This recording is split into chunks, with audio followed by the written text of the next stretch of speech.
Where? I almost flicked on her. Fortnite Venom! Fortnite Venom! Fortnite Venom! Fortnite Venom! Fortnite Venom! Okay. Movie Time podcast.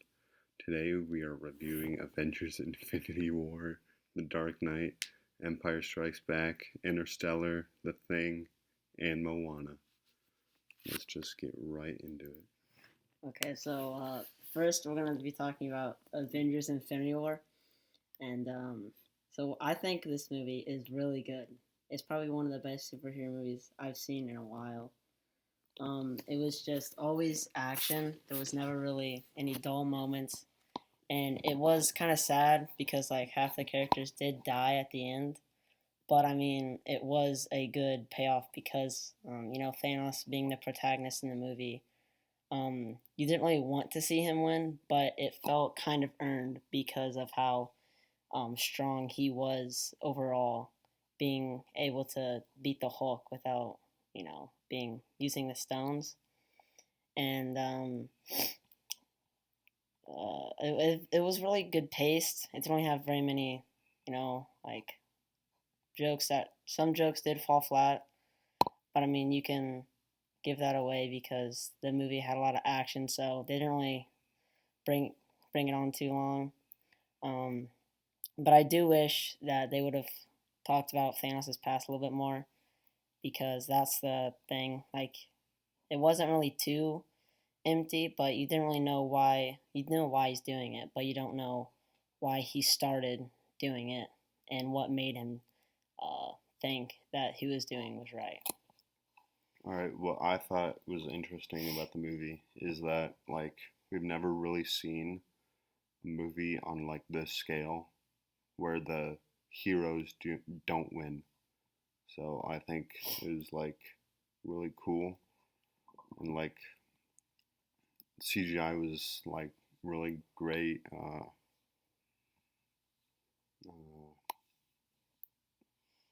Yeah.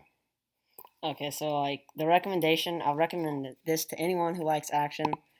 This is a very fun action movie and has action every turn. It is very enjoyable and probably the best new superhero movie since 2010 maybe. Actually, that's not true. But so the ratings, I'll rate the plot a 9 out of 10. The characters 8 out of 10. The relevance 8 out of 10. Cinematography 9 out of 10. Pacing 10 out of 10, and the overall 9 out of 10. Alright, so the next movie is The Empire Strikes Back from the Star Wars trilogy saga thing. I really personally liked this movie. The characters great. Didn't feel rushed. A lot of new characters were introduced, but they introduced them in a way that it just doesn't feel like they're introducing them to introduce them. Like they actually have stakes in the story. This is probably the best Star Wars movie ever, and it'll probably be that way. For the cinematography, the shots were really average and kind of bad among today's standards, but in the 80s it was still average. The pacing was amazing because it's got two subplots that kind of split off, but then they rejoin at the end, and it's really done great. I feel like this movie has so many pros and not a lot of cons. So I would recommend you see this movie if you haven't seen it, which is surprising. But definitely watch A New Hope before it because you have a better understanding what the characters are doing. For the ratings, I'd give the plot 9 out of 10. The characters 8 out of 10. Relevance 7 out of 10. Cinematography 6 out of 10. Pacing 10 out of 10. And overall 9.1 out of 10. So the next movie we're going to be talking about is Interstellar. Um, this is probably one of my favorite movies I've ever seen, and for good reason. Basically, the themes in the movie are really heavily on love, and there's a really good quote in the movie, and it's love is it's the one thing we're capable of perceiving that transcends the dimension of time and space. And it basically means that love is the only thing that humans can perceive that can last more than the third and fourth dimension, which is what we live in. Um, this movie is really is shot very well. The very noticeable CGI, but most of the time you can't really notice it's even there, and it looks really real. Even though some of the things we've probably never seen and never will see in our lifetime, they kind of look like what it would look like. The pacing, I think the movie is paced very well. It's cutting between two stories, one back on Earth and one in space.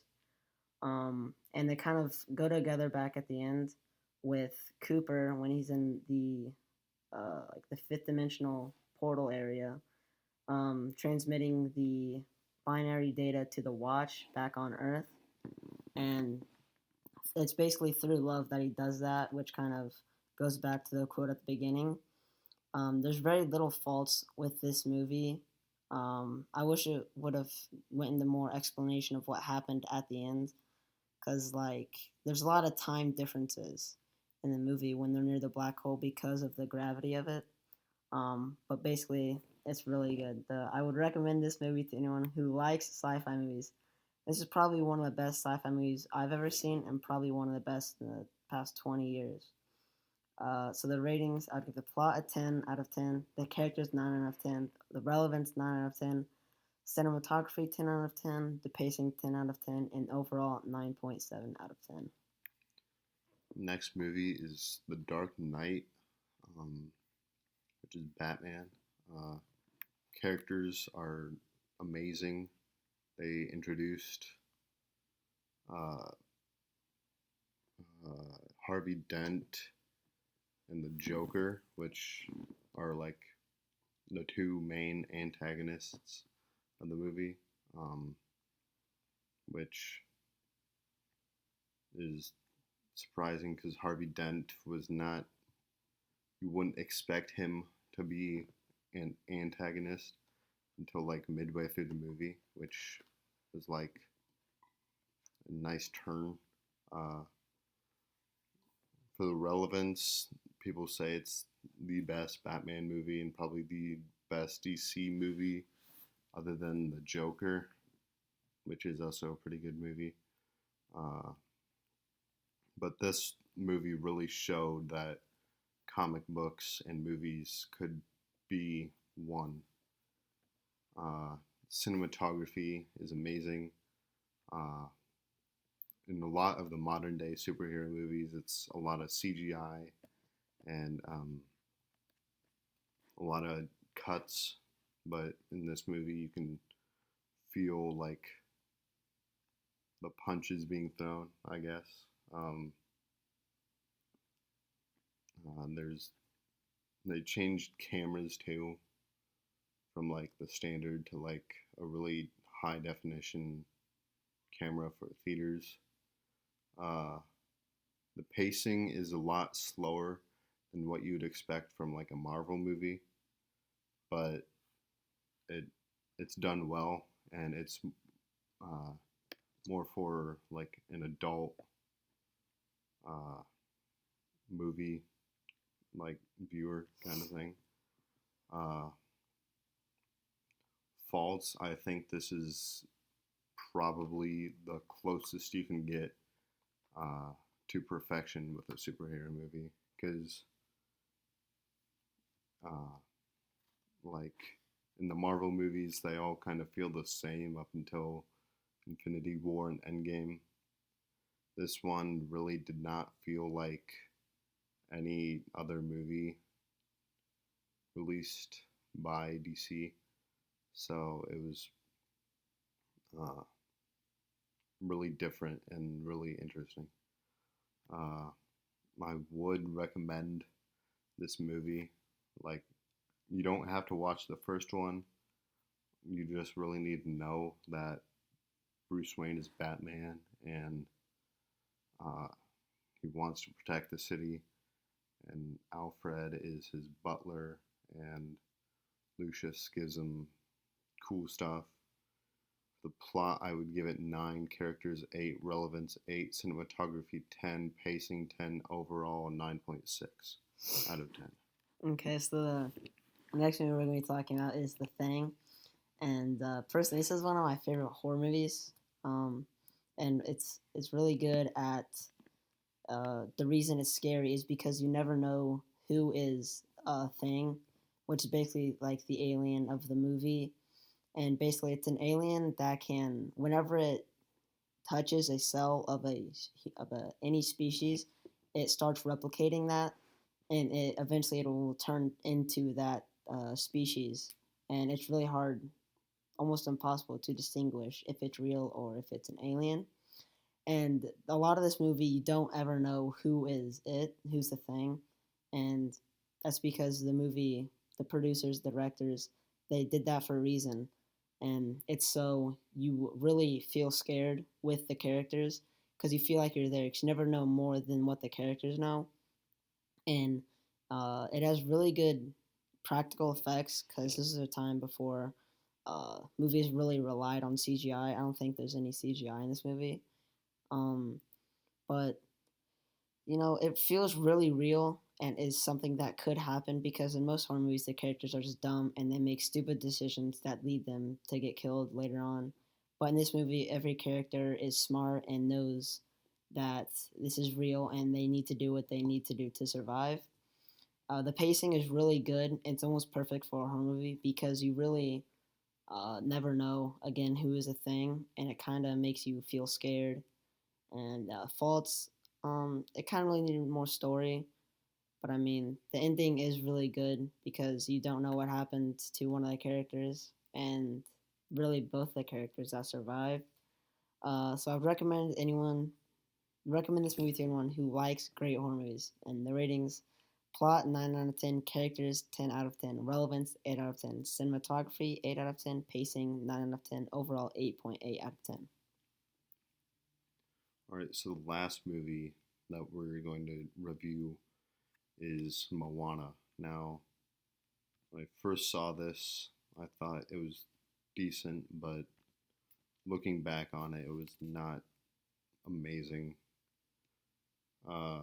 So the characters, you have your main character, Moana, secondary main character, which is Maui, main antagonist, Te Kā, comic relief, standard stuff you'd see in a Disney film. Relevance, I mean, it's a Disney film, so they're going to cash as much money out of it as they can, so they're still selling merchandise. Cinematography, it's animated, but you can not see it's like taken seriously, I guess. It's not like Into the Spider-Verse where there's different frame rates for different people. There's not, it's just simple. Pacing, it's kind of scattered. It kind of feels like there's forced conflict. Faults, once again, pacing. Recommendations: if you're looking for a movie to watch, there are better Disney movies, but it's not the worst choice. For ratings, I'd give it 7 out of 10 for plot, characters 6 out of 10, relevance 9 out of 10, cinematography 8 out of 10, pacing 5 out of 10, overall 7.8 out of 10. Thank you for your time. These were sure some good movies. Come back again. And remember, just keep watching.